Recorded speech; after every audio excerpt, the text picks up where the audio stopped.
Jetzt, wenn du jemals den Wunsch gehabt hast, Si tu as déjà eu le souhait d'entendre un jour un chef militaire parler de paix, c'est précisément aujourd'hui que ton souhait se réalise. Nous avons aujourd'hui parmi nous un homme, le prochain conférencier, qui, alors qu'il était major dans l'armée allemande, a héroïquement refusé d'entrer dans la guerre en Irak avec ses troupes.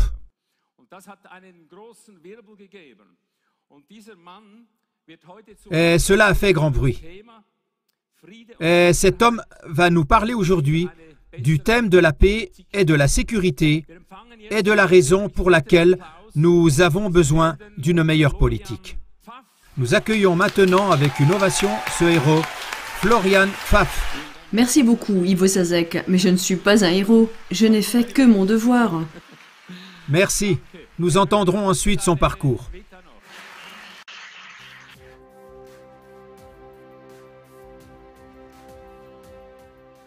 Florian Pfaff. Florian Pfaff a été soldat de la Bundeswehr de 1976 à 2013. Il s'est fait connaître du grand public en 2003 lorsqu'il a refusé d'obéir avec le grade de major à un ordre illégal de ses supérieurs, ignorer les lois et sa conscience et participer indirectement à la guerre en Irak en tant qu'informaticien. Pour cela, il a été interné en psychiatrie par l'armée allemande et menacé de prison. Mais il a été acquitté par la justice et récompensé à plusieurs reprises, notamment par la médaille Karl von Ossietzky de la Ligue internationale des droits de l'homme et du World Citizen Award. Depuis la guerre d'Irak, il est activement engagé dans le mouvement pour la paix et depuis 2021, il est également actif en politique partisane. Il est également le porte-parole du groupe de travail Darmstädter Signal, une association de militaires et d'anciens militaires actifs et critiques de la Bundeswehr. Florian Pfaff parle à la 18e AZK du sujet paix et sécurité. Pourquoi nous avons besoin d'une meilleure politique?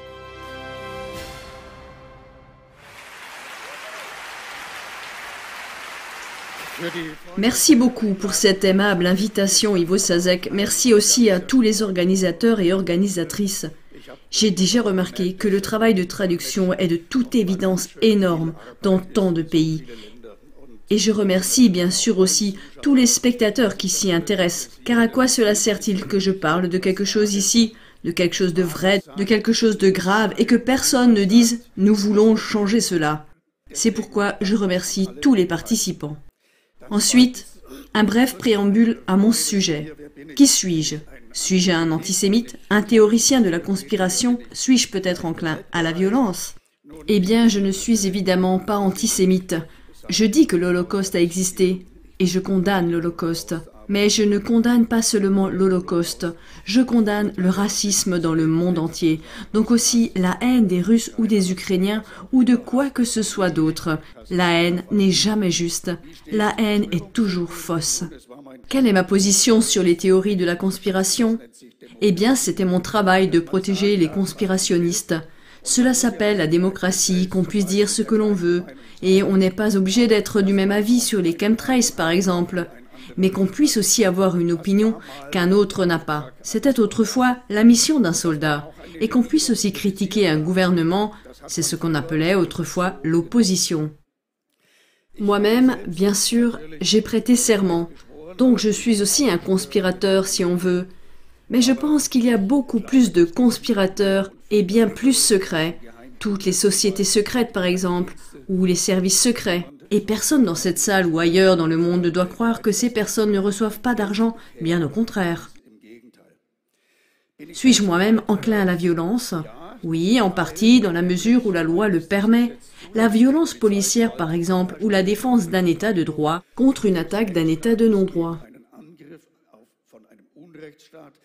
Ça n'a évidemment aucun sens de défendre une dictature contre un état de droit. Si c'est humainement, raisonnablement, moralement et légalement admissible, alors je dis que la violence est acceptable. Je n'y vois pas d'inconvénient non plus, à condition qu'elle ne se serve pas de mensonges, mais qu'elle s'en tienne à la vérité. Ce sont mes exigences par rapport à la violence. Et bien sûr, pour moi, la diplomatie comme alternative, si je suis contre quelque chose, je dois aussi dire pourquoi je le suis, a toujours la priorité sur la guerre et la violence armée. C'est aussi ce que veut la charte de l'ONU et c'est aussi ce que veut la loi fondamentale. Cela m'amène déjà à mon exposé. En effet, je vais parler principalement de censure. La loi fondamentale allemande dit aussi « la censure n'existe pas ». Malheureusement si, la censure existe tous les jours en Allemagne. Je vais en parler dans un instant. Pire encore, il n'y a pas que de la censure, il y a même de l'incitation du peuple à la haine. Il y a déformation de la vérité, en son contraire. C'est encore pire que la censure. La banalisation de la guerre n'est qu'un exemple parmi d'autres. Prenons peut-être un autre exemple, les virus respiratoires RS. J'entends en ce moment à la radio qu'il y a un service entier qui ne traite plus que les enfants atteints du virus RS. Oui, qui a prédit ça? C'est nous, les gens critiques, qui avons dit « Si vous imposez les masques aux enfants, vous les protégez peut-être du Covid, mais le système immunitaire se dégrade. Ils attrapent alors d'autres virus, par exemple VRS. » Et c'est ce qui s'est passé. Celui qui a dit cela à l'époque était un affabulateur. Celui qui a dit que nous ne devions pas fermer les crèches, que les effets négatifs étaient pires, que les enfants ne tombaient même pas malades, et encore moins qu'ils mouraient. Celui-là était un affabulateur. Et aujourd'hui, même un Karl Lauterbach le dit. Mais maintenant, tout à coup, ce n'est plus une affabulation. Maintenant, quand c'est dit officiellement, c'est tout à coup OK. Et personne ne s'excuse auprès de nous. Et il en sera toujours ainsi. Voilà, j'en étais donc à la censure qui existe. Où existe-t-elle, la censure? Eh bien, par exemple, la censure existe dans toutes les entreprises, même dans l'armée allemande, qui est une entreprise, entre guillemets.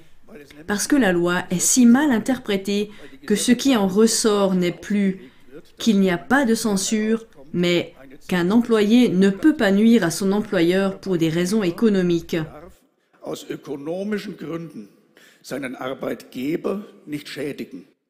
Donc, si je travaille dans une entreprise de tabac et que je découvre qu'on y a mélangé quelque chose qui rend les gens malades et dépendants, la loi allemande m'interdit de le dire, car je porterai ainsi préjudice à mon employeur. C'est de la censure, et c'est tout à fait légal. Il n'y a justement pas de loi sur les lanceurs d'alerte. Nous aurions besoin d'une loi qui dit la vérité ne peut jamais être poursuivi. Et à l'inverse, nous aurions besoin d'une loi comme pour la fausse monnaie. Celui qui invente et propage délibérément des mensonges est également passible d'une peine. Les deux ne sont pas dans la loi fondamentale, et cela signifie que la loi fondamentale, tel un canard boiteux, ne peut pas juger cela. Si les gens n'appliquent pas la loi fondamentale, elle ne figure pas dans le code pénal et donc personne ne sera poursuivi. Enfreindre la loi fondamentale ne coûte pas 1 franc ni 1 euro. Mais il y a aussi tous les journalistes, dont beaucoup doivent signer qu'ils ne rapporteront pas la vérité. Ils signent qu'ils ne rapporteront en aucun cas la vérité complète, et ce, lorsqu'il s'agit de s'opposer aux petits frères ou aux grands frères, c'est-à-dire l'Atlantique, l'Alliance de l'Atlantique Nord ou Israël. Dans ce cas, on ne peut rien dire de négatif. Les choses positives, oui, mais les choses négatives, non. C'est évidemment de la censure qui est programmée si je force ces personnes à signer de tels contrats. Ou alors, ils perdent leur emploi ou ne sont pas embauchés du tout. Dans l'armée allemande, c'est la même chose. Mais tous ceux qui écoutent ici ont un grand avantage. Il y a une exception à cette règle. Cette exception est la suivante. L'intéressé lui-même, à qui on fait subir des infamies, peut le publier. Aucun de mes camarades n'aurait le droit de publier ce que je vais dire dans mon exposé, à moins que je ne l'aie moi-même publié auparavant et qu'il ne fasse que me citer, pour ainsi dire. C'est pourquoi la ZK peut publier tout cela, car je l'ai déjà publié. D'ailleurs, j'en ai publié une partie dans mon livre, j'en reparlerai plus tard. Ne vous inquiétez pas, on ne peut plus l'acheter, tout au plus chez les antiquaires. Mais je ne gagne plus rien avec. Donc je vais maintenant me lancer dans mon exposé et nous commencerons par laisser d'autres personnes dire à quel point le débat public est important.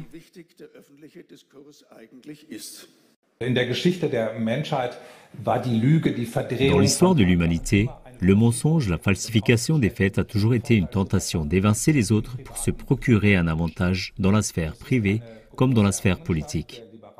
Et le fait que les affirmations et les arguments doivent être soumis à un examen public est un grand acquis de la démocratie libérale. Que dans le débat public, les arguments se heurtent aux contre-arguments, les affirmations aux faits, afin que le mensonge soit démasqué. Les experts présents sur la scène s'attaquent aujourd'hui à un sujet qui touche au fondement de notre constitution démocratique libérale. Le débat public, le débat parlementaire, la lutte pour le meilleur argument, tout cela ne peut réussir que si nous pouvons nous entendre sur une réalité commune. Pour paraphraser Platon, qui dit dans Politeia que si on ne peut plus nommer ce qui est public et qui concerne tout le monde en commun, alors on est à l'âge de l'idiotie. Un coup d'œil au-delà des frontières de notre pays le révèle. La formation d'une opinion publique basée sur des faits ne va vraiment pas de soi. Les dictatures et les systèmes autocratiques de ce monde ont pour caractéristique de mettre au pas et de réprimer les médias libres et de réglementer l'accès à Internet. Il n'est pas rare que la propagande d'État parvienne ainsi à dépeindre des mirages et des images déformées de la réalité qui contribuent à stabiliser son propre système de domination, à priver l'opposition publique de tout pouvoir d'action et à étouffer dans l'œuf toute prise de conscience critique de la population. Mais même dans une société démocratique et libérale comme la nôtre, le débat public n'est pas exempt de menaces. Voilà sur le thème de l'importance. Je voudrais brièvement expliquer qui était cet homme, car dans le reste du monde, peu de gens le connaissent. C'était tout de même le président de la Cour constitutionnelle fédérale. Et nous retenons que le plus important, à mes yeux le plus important de ce qu'il a dit, ce n'est pas que nous ne sommes pas exempts de menaces, même dans une démocratie, mais que cette censure, c'est-à-dire la pression, notamment aussi du libre accès à Internet, est justement un élément essentiel des dictatures et des systèmes autocratiques. Ce n'est donc pas moi qui l'ai dit, c'est lui. Maintenant, je vais donner 3 courts exemples à écouter.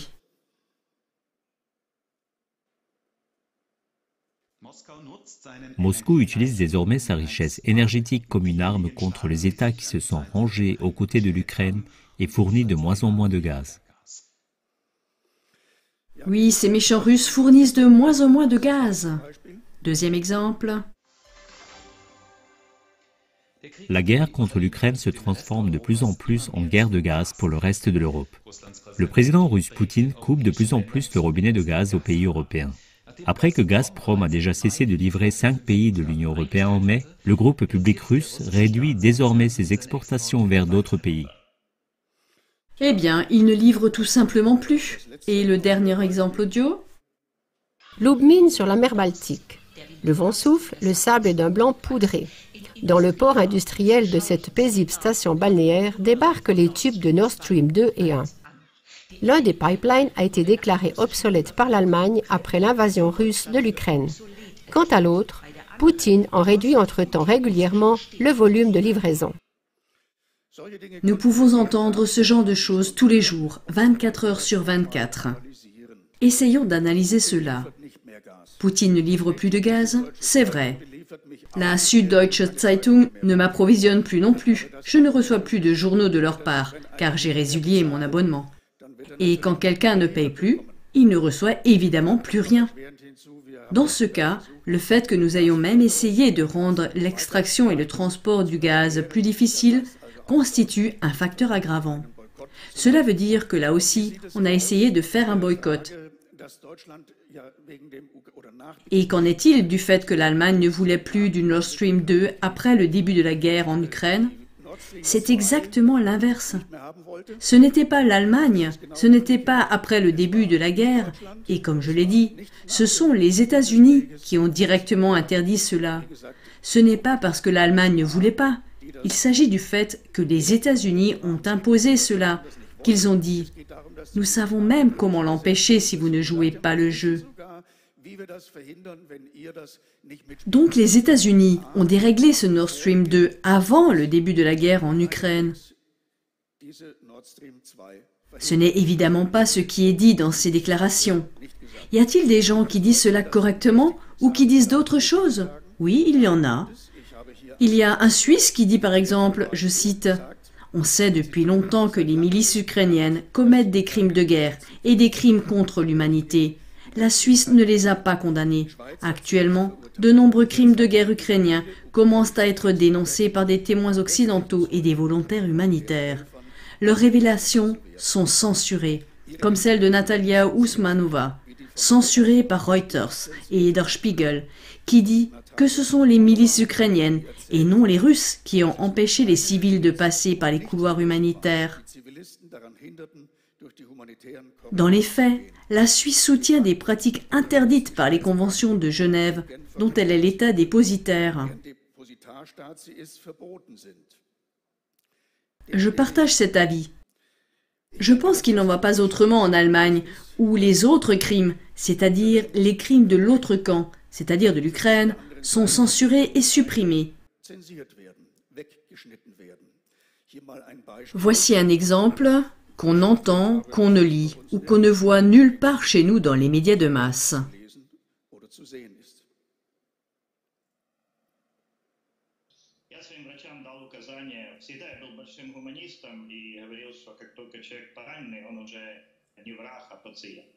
Но теперь очень жесткое указание всем мужчинам кастрировать, потому что это тараканы, а не люди. И поверьте, все врачи, которые всю жизнь спасали пациентов, русские тут будут умирать в большом количестве. Те, кто идет, будут вспоминать кошмар украинской земли, как немцы вспоминали Сталинград. Donc, en clair, j'ai donné l'ordre que les soldats soient castrés, c'est-à-dire les prisonniers de guerre. Celui qui fait cela devrait en fait être dénoncé devant le monde entier. Celui qui ne se contente pas de commettre de tels crimes par erreur ou de quelque manière que ce soit, mais qui les veut systématiquement, qui incite à les faire, ou dans ce cas, qui les ordonne même, devrait naturellement être poursuivi. Et c'est pourquoi nous ne savons pas cela, ni en Allemagne, ni en Suisse, ni en Autriche, ni dans le reste du monde. Car alors, nous ne pourrions plus dire que les uns sont les bons, les autres les méchants. Et c'est tout. Jack Baude en a également parlé. Je vais également le montrer brièvement. Le magazine d'information allemand Der Spiegel a supprimé une vidéo dans laquelle on voit des civils évacués de l'usine d'Azovstal. La vidéo prétendait que l'armée ukrainienne ne les avait pas laissés partir. Sur son site internet, Der Spiegel a publié une note indiquant que la vidéo présentait quelques incohérences. Il n'a pas précisé quels faits étaient erronés. Une clarification de la vidéo serait actuellement en cours. Écoutons ce qu'une femme avait dit dans la vidéo maintenant retirée à propos des civils dans l'usine métallurgique. Je me demande pourquoi les gens étaient retenus dans la ville. Le maire a quitté la ville et les gens ont été enfermés dans un périmètre.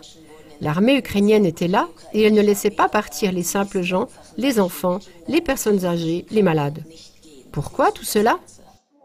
Le journaliste et auteur indépendant Thomas Rupper estime que la suppression de l'enregistrement est hautement douteuse. Le problème est en fait que Der Spiegel a transmis la mauvaise information dans sa vidéo. Il a simplement cité ces paroles de la femme. Ils ne nous ont pas laissé sortir. Mais le lecteur du Spiegel a été informé pendant des semaines que ce sont les Russes qui ne laissent sortir personne de la Syrie. C'est ce que le lecteur de Spiegel a fini par croire. J'ai trouvé la vidéo sur le web. Je l'ai mis en lien et je l'ai également traduite. La femme a clairement dit que les combattants d'Azov ne l'avaient pas laissé sortir. Elle a répété plusieurs fois et elle a même dit à la fin « L'Ukraine est morte pour moi en tant qu'État ». Le lecteur allemand ne devrait pas s'en rendre compte. Oui, nous avons en principe la censure en Occident. Ce qui ne plaît pas ne doit pas être montré. C'est un exemple très clair du fait que Der Spiegel ment intentionnellement. Ils auraient pu le rectifier. Ils auraient pu dire « Oh, cette vidéo avec la déclaration suivante n'était pas la correcte ». La femme a dit le contraire. Elle a accusé les combattants d'Azov. Nous nous excusons pour cette erreur. Nous avions repris l'article de Reuters. Voilà, ils auraient pu le faire. Ils auraient même pu se tirer d'affaire. Mais les Allemands et les Occidentaux ne doivent pas connaître ces vérités. Et quand un mensonge aussi grossier est découvert, il est très vite effacé, mais rien n'est expliqué. Alors, je ne suis pas tout à fait d'accord avec cette affirmation. Si je déforme quelque chose, ce n'est pas de la censure.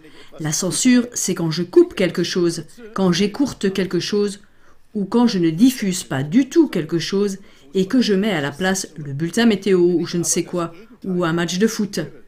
C'est de la censure. Mais si je construis le contraire, que je prétends d'abord et que je prouve ensuite le contraire en le coupant, entre guillemets, alors non seulement je n'ai pas rapporté quelque chose, mais j'ai construit quelque chose d'autre, c'est-à-dire un mensonge. Et un mensonge n'est pas de la censure. Un mensonge est, selon mon sentiment du droit, je ne suis pas juriste, une incitation à la haine. C'est donc un délit.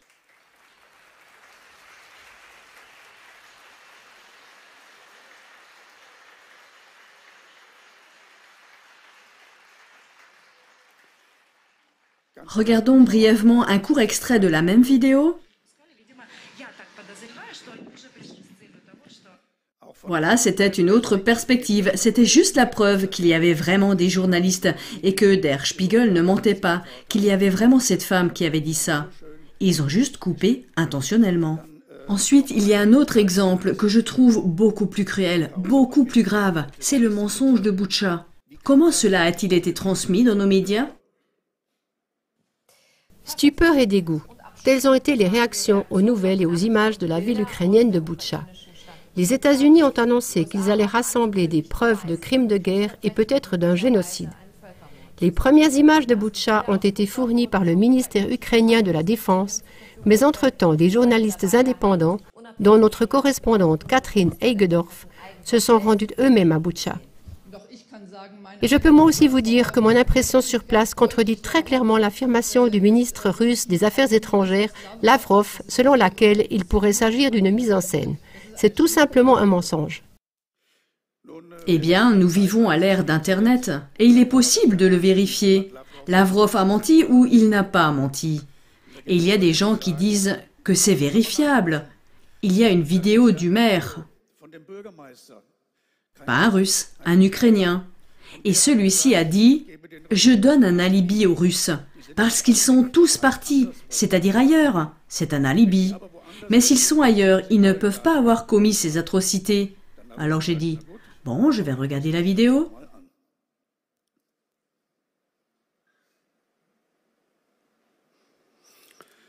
Oups.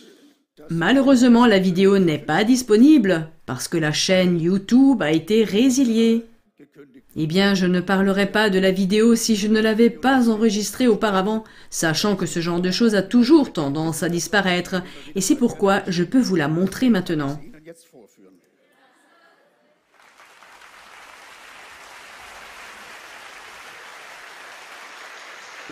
Bonjour mes amis, chère communauté de Boutcha. Le 31 mars restera dans l'histoire de notre localité et de toute la collectivité territoriale comme le jour de la libération de nos colonies d'orques russes. Les occupants russes, par nos forces armées d'Ukraine, je confirme aujourd'hui que... Voilà, je m'arrête là. La vidéo est un peu plus longue. Mais je pense que tout le monde a vu que le maire, même s'il ne parle pas ukrainien maintenant, est très content. Vive l'Ukraine, les Russes sont partis, tout est en ordre et surtout, on n'a pas vu un seul cadavre. La question est, n'aurait-il pas pu se trouver dans la rue voisine ? Alors je dis, oui, mais c'était le maire. Et quand le maire fait une interview comme ça, on lui dit, attention mon pote, dans la rue voisine, il y a... Der Spiegel a dit, jonché de cadavres. Il y en a des centaines. Pourquoi n'en as-tu pas parlé ? Pour moi, c'est un alibi clair, si le maire n'est pas informé. Et s'il ne voit rien non plus, et si nous ne voyons rien sur la vidéo, et s'il y a une deuxième vidéo où l'armée ukrainienne passe aussi par Boutcha, aussi sans corps, alors c'est pour moi une preuve que ce maire dit la vérité, preuve avec laquelle j'irai devant n'importe quel tribunal. Il n'y avait pas de corps, mais 4 jours après le retrait, pas le lendemain où la vidéo a été faite, 4 jours après le retrait, tout était jonché de cadavres. Nous voulons croire que Der Spiegel a pris les bonnes photos et n'a pas forcément falsifié toutes les photos. Mais soudain, les Anglais disent « Non, non, nous ne voulons pas porter cela devant l'ONU ». Par 2 fois, ils ont refusé la demande des Russes d'enquêter immédiatement. Soudain, nos médias disent « Non, non, maintenant, nous ne voulons plus discuter du fait que c'est un crime grave de torturer et de tuer des gens. » D'autant plus qu'on voit aussi des gens avec des brassards blancs sur certaines photos. Ça veut dire qu'on peut expliquer que l'armée ukrainienne avait quelque chose contre la neutralité des gens. Et tout à coup, ce n'est plus un problème. Mais si je dis auparavant que ce sont les Russes, alors là encore, ce n'est pas seulement de la censure, c'est à nouveau de l'incitation à la haine. D'où la question, nos médias n'apprennent-ils pas qu'un jour il est trop tard, que c'est fini, qu'il faut maintenant dire « Non, c'était malheureusement les Ukrainiens ». Regardons ce qu'il en est aujourd'hui, ou il y a peu, en novembre aussi, c'est-à-dire ce mois-ci. Je cite le Wasserburger Zeitung, mais c'était aussi dans le Mispar Merkur, donc ce n'est maintenant qu'un exemple de ce texte. Citation, « L'horreur de Boutcha n'est pas encore terminée. Peu d'endroits en Ukraine sont devenus autant le symbole de la brutalité de la guerre d'agression russe que la petite ville de Boutcha. Plus de 6 mois après le départ des occupants, les habitants reprennent leur vie quotidienne. Mais on trouve encore des corps de civils tués. Donc tellement de civils qu'on ne peut pas tous les découvrir. Et bien sûr, les méchants Russes sont à blâmer. Il faut le répéter, le répéter, le répéter, le répéter. Et à un moment donné, quelqu'un dit « Ok, maintenant je crois que c'était les Russes ». Mais les journaux sont encore plus subtils. Si je vais voir le procureur avec ce truc et que je lui dis « Vous savez maintenant que c'était les Ukrainiens, comment pouvez-vous dire que les méchants sont les Russes ?» Alors le procureur dit « Je n'accepte pas votre demande pour incitation à la haine. Vous ne savez pas lire. C'est écrit « Brutalité de la guerre d'agression russe ». C'était la guerre. On n'a pas écrit « les Russes ». On nous fait croire que c'était les Russes. Bien sûr, on n'a plus le droit de l'écrire. Je trouve ça génial. Donc ces gens ne sont pas complètement idiots. Mais c'est inquiétant qu'on procède de cette manière, qu'on répande la crainte et la peur de la Russie. Que ferait Franz Josef Strauss, un homme politique bavarois, s'il était encore en vie? Il ne l'est plus. Il est enterré près de chez moi, à Roth-am-Inn. Que dirait-il de cela?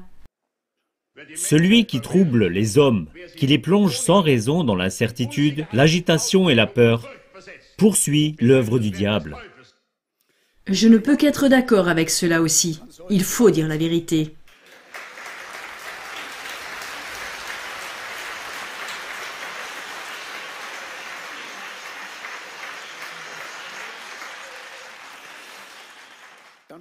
Ensuite, nous entendons comme excuse pourquoi on désavoue ou accuse les Russes de cette manière, comme toujours. Nous entendons alors comme excuse, disons-le, ou comme argument, un prétendu argument. Eh bien, en Ukraine, les Russes ne menacent pas seulement l'Ukraine, ils menacent la démocratie et la liberté. Ensuite, j'ai regardé un truc qu'on m'a passé, je ne l'ai pas trouvé moi-même, on me l'a envoyé. Il s'agit du classement des démocraties d'avant la guerre, dans lequel les États sont listés pour savoir s'il s'agit de démocratie, s'il y a vraiment de la démocratie et de la liberté. Regardons cela. En 5e position, l'Allemagne, avec une démocratie qui fonctionne. Maintenant, nous arrivons à la place 25, là nous sommes à la place 50, le Pérou, maintenant nous sommes à 75, ça s'amincit. Le Brésil, et juste avant 100, nous voyons l'Ukraine comme étant un régime hybride, une place après le Myanmar. Après le Myanmar. Les gens affirment que le Myanmar est une démocratie, qu'il y a de la liberté, et c'est pourquoi nous devons défendre la démocratie et la liberté en Ukraine.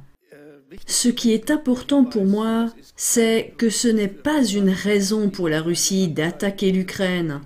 L'idée selon laquelle ils n'ont pas de démocratie, alors faisons-en un meilleur système, c'est l'idéologie américaine. En Iran et ailleurs, Mossadegh est parti, et jusqu'à Saddam Hussein, et plus tard encore en Syrie. Ça a déjà été évoqué précédemment. Je ne veux le mentionner ici que brièvement en raison du temps imparti. Nous sommes à peu près à la moitié de mon exposé. Cela signifie donc qu'il n'est pas possible de justifier la situation. J'attaque un pays pour qu'il se porte mieux. Je ne peux le faire qu'avec l'ONU, avec une décision de l'ONU. Et je ne peux me défendre conformément à l'article 51 de la Charte des Nations Unies que si j'ai été moi-même agressé. Donc, pour moi, la guerre d'agression de la Russie est une violation du droit international. Très clairement, je ne mâche pas mes mots. Mais on ne dit pas pourquoi les Russes mènent ou ont dû mener cette guerre, pourquoi ils ont été poussés. J'y reviendrai dans un instant. Tout d'abord, ce qui manque dans les médias, c'est un extrait d'une interview d'un général qui n'était pas n'importe qui. Il était tout de même président du comité militaire de l'OTAN, le plus haut général de la Bundeswehr, c'est le général à la retraite maintenant, Harald Kuyat. Retraité signifie hors service. On lui a demandé « Comment voyez-vous les chances de paix ?» Et puis, on a affirmé « Jusqu'à présent, la Russie n'a en effet pas proposé la paix. » Il répond « Du moins en public. » Toutefois, dans son discours sur la mobilisation partielle, le président russe a souligné un point très important qui n'apparaît pas dans les traductions des médias allemands. Et plus précisément, Poutine a dit, il a souligné que c'était la première fois qu'il le faisait savoir en public, qu'il y avait déjà eu un accord entre l'Ukraine et la Russie début avril sur la fin des combats et une solution de paix. Cet accord prévoyait que la Russie se retire de tous les territoires conquis depuis le 24 février 2022, en échange de quoi l'Ukraine renonçait à adhérer à l'OTAN et recevait en échange des garanties de sécurité de la part de différents États. La guerre aurait ainsi pu être terminée dès le printemps. Mais elle n'a pas pris fin parce qu'à ce moment-là, précisément le 9 avril, le Premier ministre britannique de l'époque, Boris Johnson, s'est rendu à Kiev et a fait en sorte que le président ukrainien Zelensky ne signe pas cet accord et rompe les discussions avec la Russie. Vous ne trouverez pas souvent ce genre de choses dans les médias. Elles ne sont pas largement commentées. Mais ce que je voulais montrer, c'est que de tels rapports existent. Et je rappellerai tout à l'heure, dans le prochain point, que de tels rapports existent même à la télévision. Pas seulement dans le petit journal, mais même à la télévision. Mais pour un tel reportage, il y a environ 100 autres qui ne font que dénigrer. C'est à peu près la même chose qu'avec de nombreuses références. Je ne veux pas m'y attarder maintenant. Passons à la prochaine vidéo. Un homme qui a de la tenue et des opinions, qu'il exprime en ami de la culture du débat, même lorsqu'elles sont inconfortables. Klaus von Donani, vétéran du SPD, est l'invité du Sofa Rouge. Soyez le bienvenu. Je vous souhaite la bienvenue et vous remercie de votre invitation. Lorsque vous avez terminé ce livre, vous n'avez pas cru possible que cela se produise. Si j'ai expressément mis en garde dans le livre, j'ai dit que si l'Ukraine continuait à être poussée dans l'OTAN, et c'est la politique américaine, si cela se produisait, alors il pourrait y avoir une guerre aux frontières orientales de l'Europe, là où elle a lieu actuellement, c'est-à-dire aux frontières orientales en premier lieu de l'Ukraine. C'est ce qu'ont écrit explicitement en 2019 des spécialistes américains, notamment l'actuel chef des services de renseignement du président Biden. Le président américain n'avait qu'à dire « Président Poutine, maintenant que nous voyons que vous êtes apparemment sérieux, nous allons parler de l'avenir de l'Ukraine avec vous. » Ce qu'il avait expressément refusé de faire. Poutine avait écrit aux Américains en décembre 2021. Cette fois-ci, j'ai besoin de le savoir par écrit. Je veux que vous me disiez par écrit comment nous voulons traiter l'Ukraine à l'avenir.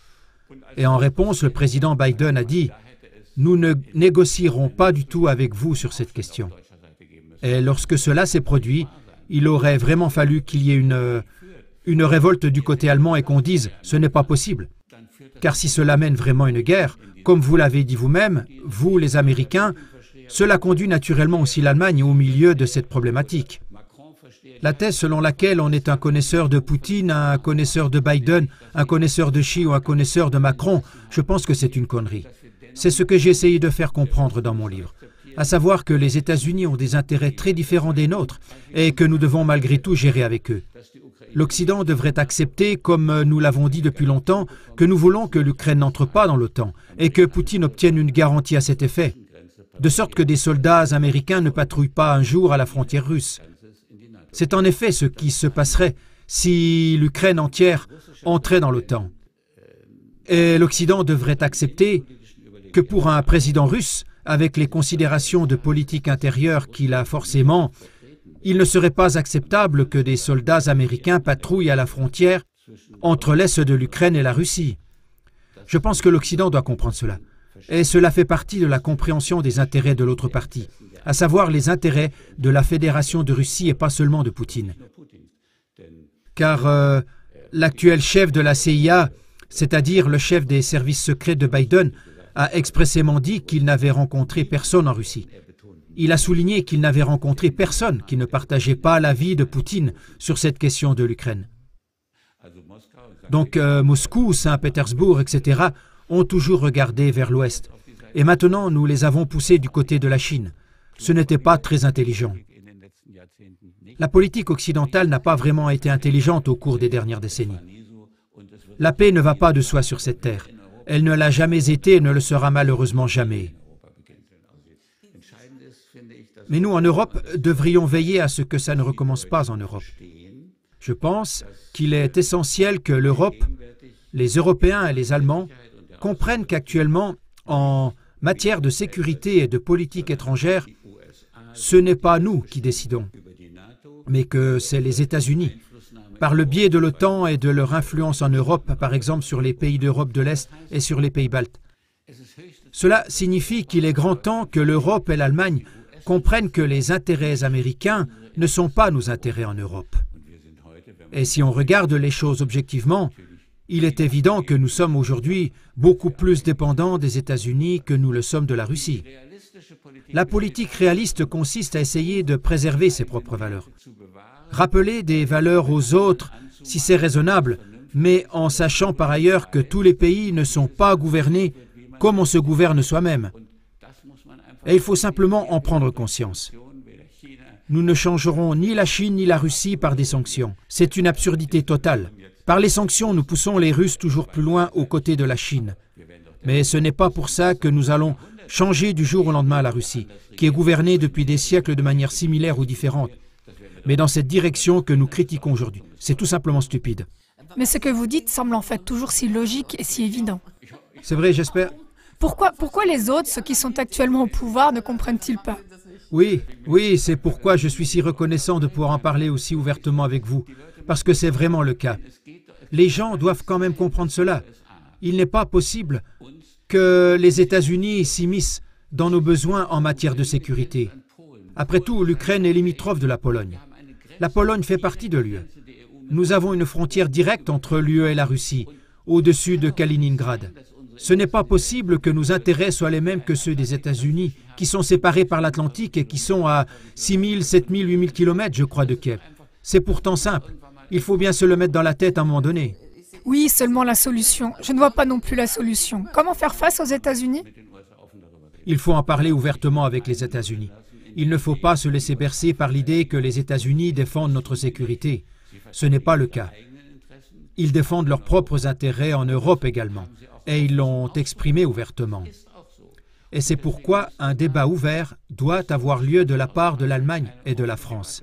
Ce n'est pas un hasard que le ministre français des Finances ait déclaré il y a quelques années que l'Europe ou nous en Europe ne sommes plus que des vassaux, c'est-à-dire des dépendants tributaires des États-Unis. Et nous devons comprendre que nous devons changer cela par une discussion ouverte avec les États-Unis. En Europe, nous avons besoin d'un peu plus de confiance en nous, d'un peu plus de caractère, d'un peu plus de droiture. Et tout cela doit être dit ouvertement. Je ne prétends pas que j'ai toujours raison dans mon livre. J'ai même explicitement dit que je pouvais aussi avoir tort, mais nous avons besoin du débat. Mais le fait que nous n'ayons plus du tout de débat à Berlin, je trouve cela affligeant et effrayant. On ne peut qu'être d'accord avec cela, et j'ai entendu les applaudissements.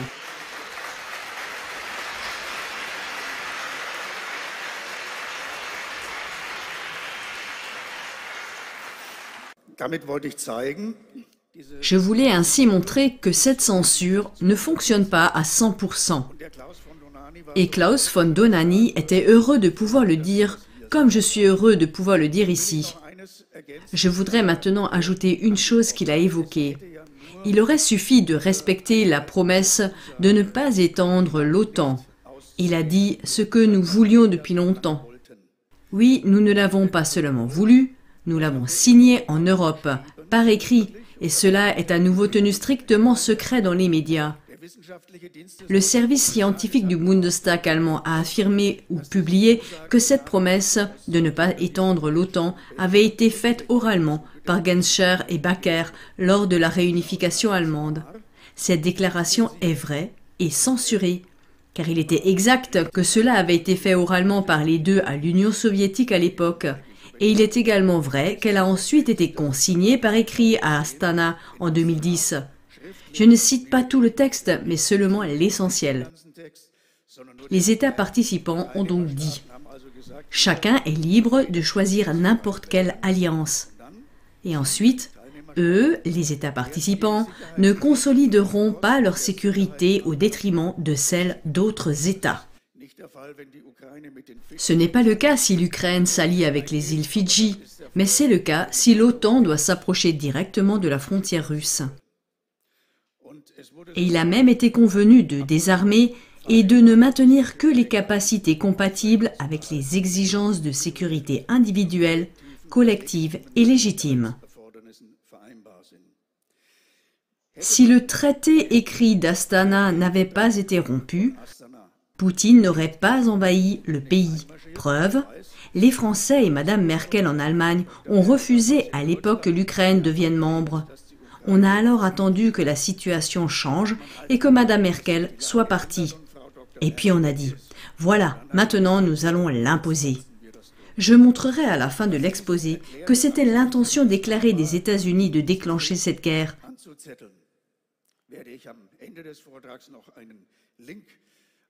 Et je demande aux personnes intéressées de préparer un stylo. Il y a en effet un expert qui le résume à l'essentiel. Maintenant encore dans les 20 dernières minutes. Et si je dis de telles choses, je délégitime l'État. Et je l'ai déjà fait dans mon livre. J'y ai déjà délégitimé l'État parce que j'y ai raconté que l'armée allemande m'avait ordonné d'enfreindre les lois. Ils ont juste dit d'ignorer. Mais les ignorer consciemment, c'est les violer. Et j'ai dit que je ne les violerai pas, bien sûr. Je respecte tous les ordres que j'ai reçus. Et l'un d'eux est le suivant. Tu ne dois pas, cher Florian, participer à des guerres d'agression. Je ne suis donc pas parti à la guerre d'agression. D'ailleurs, partir signifierait que je serais resté assis sur ma chaise, à Bonn. Je l'aurais seulement soutenu indirectement. Je ne voulais pas non plus soutenir la guerre indirectement.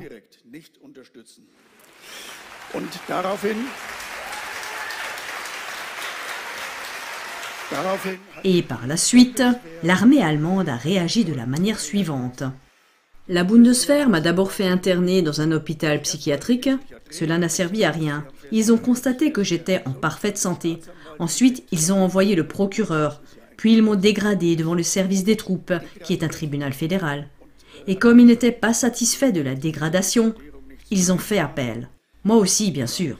Ils ont dit que la dégradation ne servait à rien, parce que si on ne faisait que de me dégrader, je recommencerais. Et j'ai dit, c'est vrai, vous pouvez me dégrader, vous pouvez me maintenir dans mon grade, vous pouvez aussi me promouvoir, et je le referai, encore et encore.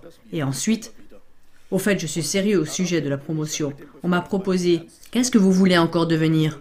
Plus ou moins. Nous avons un poste dans la coopération civilo-militaire.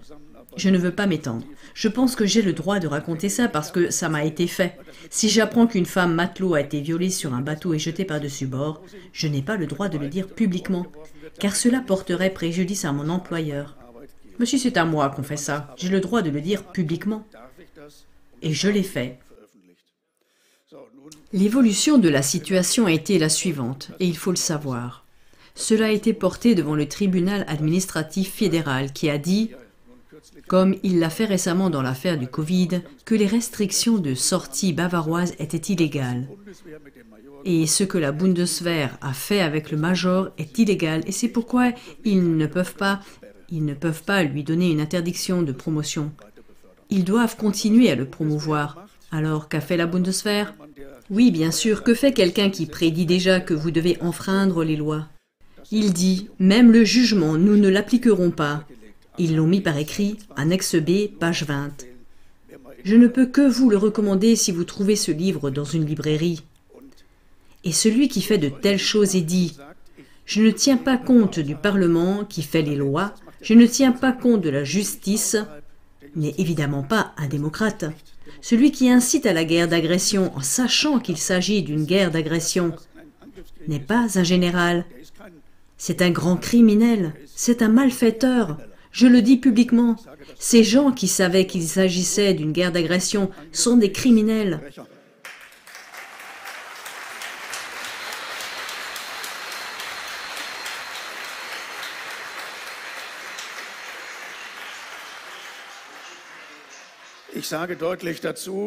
Je dis clairement que tous les généraux ne sont pas pour autant des criminels, car il y en a aussi qui n'ont pas regardé la télévision. La veille du début de la guerre, la télévision a dit « Si la guerre est déclenchée, il s'agit clairement d'une guerre d'agression, contraire au droit international. » Un général peut comprendre cela. Mais tous les généraux ne regardent pas la télévision et ne lisent pas les journaux. Ceux qui ne le savaient pas sont excusés. Mais maintenant, j'ai peut-être un peu, disons, confronté ces gens à la vérité. Et ça fait mal. Et là, il y a une protection de la Constitution. Le rapport de la protection de la Constitution est le transparent que j'ai présenté ici. Et ils disent que nous devons maintenant nous occuper des délégitimateurs. Dans ce chapitre, il est question de délégitimation. Que sont les délégitimateurs? Les acteurs de ce phénomène, écrivent-ils ici, visent à mettre de côté des principes constitutionnels essentiels ou à porter gravement atteinte au fonctionnement de l'État ou de ses institutions. Ils dénigrent les processus décisionnels démocratiques et les institutions des pouvoirs législatifs, exécutifs et judiciaires, dénient publiquement leur légitimité et appellent à ignorer les ordres et les décisions des autorités ou des tribunaux. C'est exactement ce qu'a fait l'armée allemande. Elle a dit « S'il vous plaît, ignorez les lois ». Je dis bien « violer les lois ». S'il vous plaît, n'appliquez pas le jugement parce que nous ne sommes pas une démocratie. Nous sommes une démocrature, ou quelle que soit la manière dont ils se sont justifiés. Démocrature, démocratie et dictature, je ne saurais même pas comment le dire en allemand. Bien, en tout cas, ce sont précisément ces personnes qui appellent à la violation de la loi fondamentale, à la violation des lois pénales. Et j'appelle à respecter les lois, à les respecter et à pouvoir traiter publiquement de criminels ces personnes qui font de telles choses. Je veux juste faire valoir mon droit à la liberté d'opinion. Quant à savoir s'ils sont des criminels, c'est à un tribunal d'en décider. En Allemagne, un tribunal n'en décidera jamais, car le procureur est lié par des instructions et c'est pourquoi il n'inculpera jamais aucun d'entre eux. Une telle décision judiciaire prendra donc encore un peu de temps. Je vais maintenant lire le dernier paragraphe. Sur ce narratif, voilà donc ce que je viens de dire. Transgressons toutes les lois, ignorons aussi la justice. Sur la base de ce narratif, la résistance aux mesures et aux décisions de l'État est propagée et des appels à la violence, voire au meurtre dans certains cas sont lancés. C'est là que le bât blesse. L'action de l'État. C'est bien sûr une absurdité totale. Un service de protection de la Constitution n'a pas pour mission de protéger l'État. C'est alors une sécurité d'État. Stasi, disait-on en RDA. Stasi, même le terme n'est pas correct, car l'État, c'est nous tous. C'est une protection pure et simple du gouvernement, comme c'est normal dans les dictatures. Mais dans une démocratie, la dénonciation d'une grave injustice est légale et, à mes yeux, elle doit même être exigée. Donc, si ce passage n'est pas modifié, la protection de la Constitution s'inverse, passant de la protection de la Constitution à une protection de la violation de la Constitution.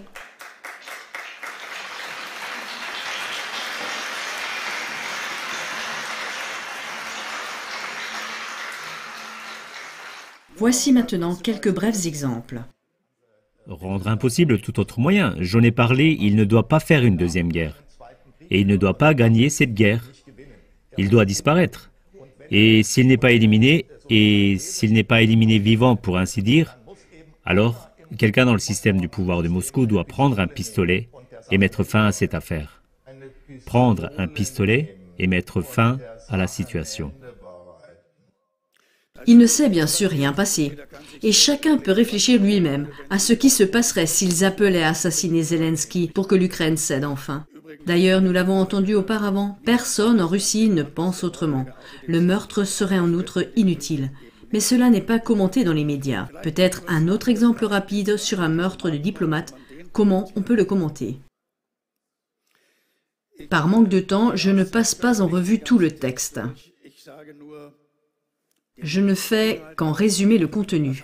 Cela signifie à peu près que cet article du Zeit sur ce meurtre de diplomate sert à la paix dans les États qui s'étendent. L'Iran est donc en pleine expansion. Il a tellement de bases dans le monde. Les États-Unis n'ont aucune base dans le monde. Et l'Iran s'étend. C'est pourquoi le meurtre du diplomate est un acte pacifique. Ce serait un crime de s'en prendre à des sites culturels. Ça, c'est comme ça le sens. Et en bas, le pied de page en gras, je le lis à nouveau. Téhéran ne peut pas faire la paix au Proche-Orient. Seuls les États-Unis peuvent y arriver. Donc, les États-Unis veulent la paix. Et Téhéran, nous ne savons pas s'ils veulent la paix. Mais ils ne peuvent en tout cas pas faire la paix. Ce genre de choses est bien sûr typique de nos médias. On pourrait citer de tels exemples pendant 24 heures. J'omets le suivant par manque de temps. C'était juste un beau lapsus sur la façon dont nous sortons de la démocratie. Mais je veux encore montrer le présentateur du journal télévisé. C'est le présentateur d'une chaîne ukrainienne, à savoir la chaîne 24, et je cite « Si on nous traite de nazis et de fascistes en Russie, je me permets de citer Adolf Eichmann. Il a dit que pour détruire une nation, il fallait tuer les enfants. Car si on ne tue que les adultes, les enfants grandiront et se vengeront. Si on tue les enfants, ils ne grandiront jamais et la nation disparaîtra. » Il dit alors que les soldats n'ont pas le droit de le faire, qu'il y a une convention et tout. Mais lui, il a le droit.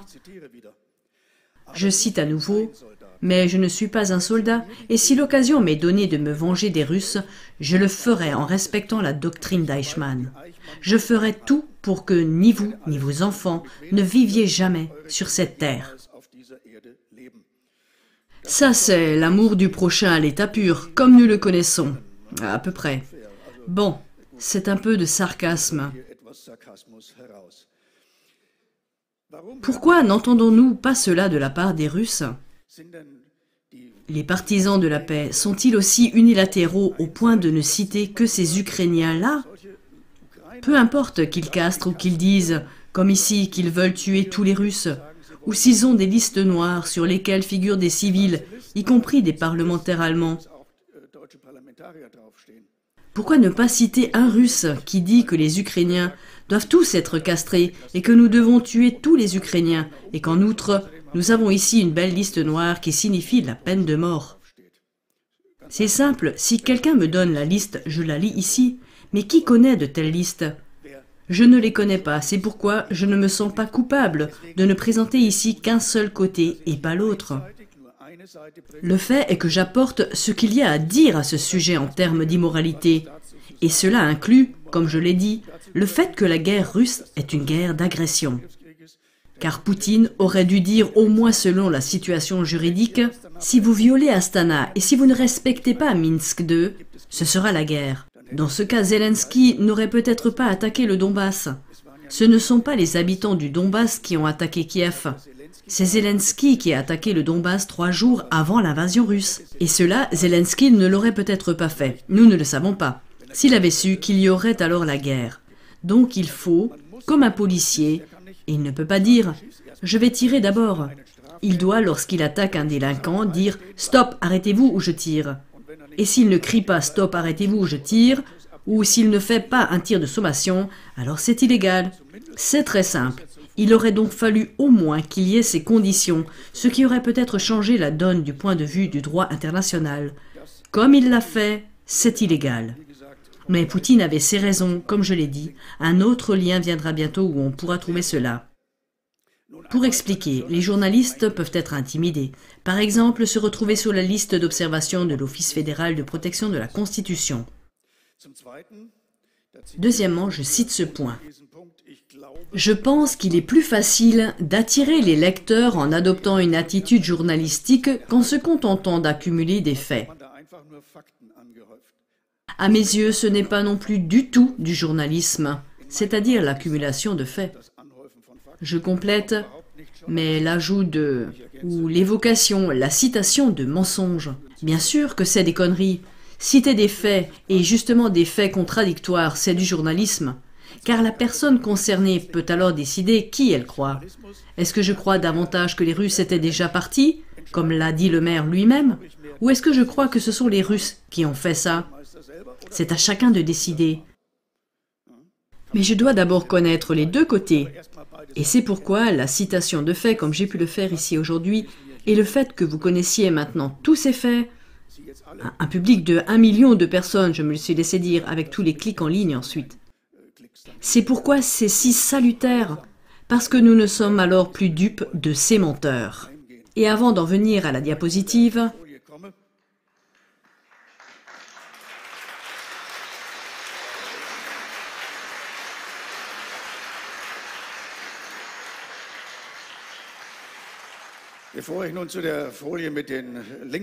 avant de passer à la diapositive avec les liens, je voudrais citer quelqu'un qui a pu s'exprimer dans un journal suisse.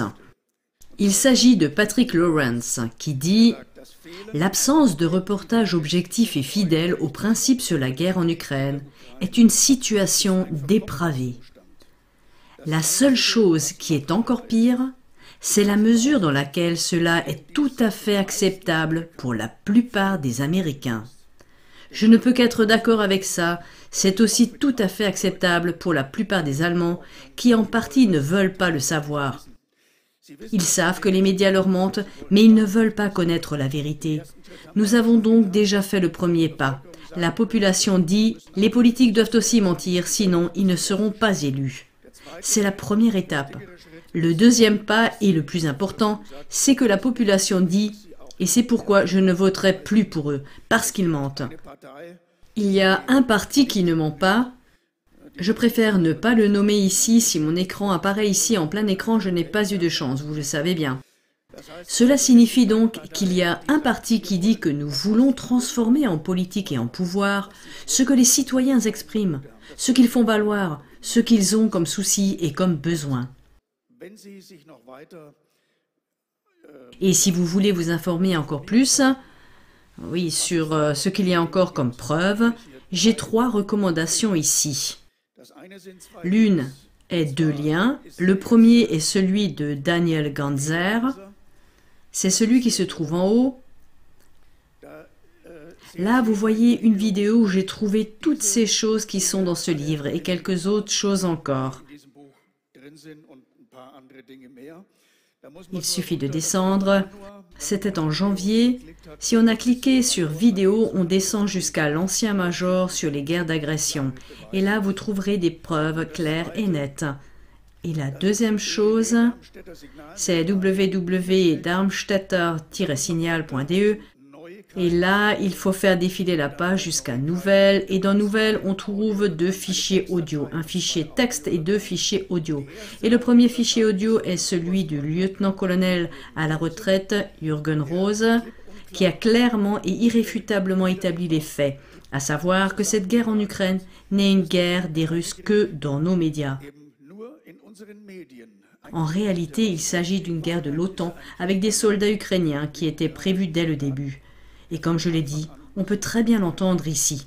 Et le dernier point, puisqu'il ne me reste que 3 minutes, je veux faire allusion très brièvement à quelqu'un ou vous montrer une intro de quelqu'un qui a une toute autre explication.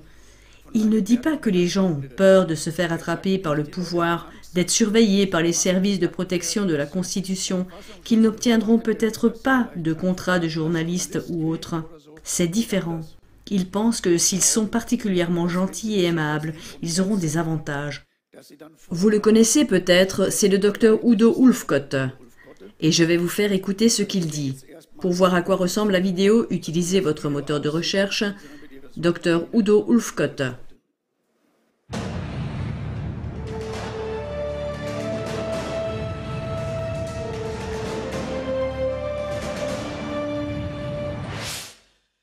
Je suis très fier d'avoir un homme aussi courageux ici. Bienvenue Udo Ulfkott. Merci beaucoup. Bonne journée mesdames et messieurs. Merci beaucoup. Voilà, c'est juste pour vous montrer à quoi ressemble cette vidéo. Il y en a peut-être d'autres avec M. Udo Ulfkott. Il montre très bien comment il a collaboré avec les services secrets, comment ils ont mis les putes dans son lit en Afrique du Sud et comment ils l'ont soudoyé avec le matériel de plongée et bien plus encore. Je ne peux pas aborder cela ici même de manière adéquate, mais seulement dire à ceux que cela intéresse que de telles personnes se laissent peut-être aussi corrompre. Si vous pensez cela, vous pouvez aller voir dans cette direction. C'est presque tout, car je voudrais maintenant remercier très chaleureusement Ivo Sasek et lui remettre un livre dans lequel se trouvent les preuves. Il y a certainement une bibliothèque ici où l'on peut aussi stocker ce genre de livres. Et merci à tous les spectateurs qui continuent de partager cela. Merci beaucoup, Florian Pfaff. Pas besoin de me remercier, avec plaisir. Merci beaucoup. Ja, vielen Dank.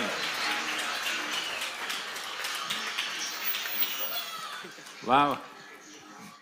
Lorsque nous nous sommes brièvement rencontrés et que je l'ai annoncé comme un héros de cette époque, il m'a simplement dit en passant, « Ce n'est pas héroïque, c'était juste mon devoir. » Mais je vais vous dire une chose, ce que cet homme a fait, c'est se tenir debout face à la réalité, faire son devoir. C'est vraiment héroïque à notre époque, et ce pour chaque personne qui le fait, oui. Pour chaque personne qui transmet aussi ses contributions. Ce sont des actes héroïques aujourd'hui, vous comprenez? De nos jours, c'est héroïque, oui.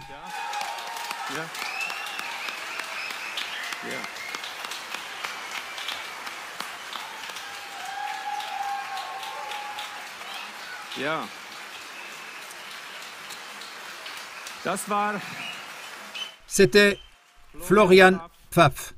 Merci encore. J'ai quelque chose que vous n'avez pas, son livre. Mais je le prête à tous ceux qui veulent le lire. Je vais y jeter un coup d'œil avec plaisir. Page 100, il a dit, et page 20b. Ce sont les référenceries directes. Bon, je te laisse à nouveau la parole, Franck. Merci d'avoir écouté. Danke fürs Zuhören.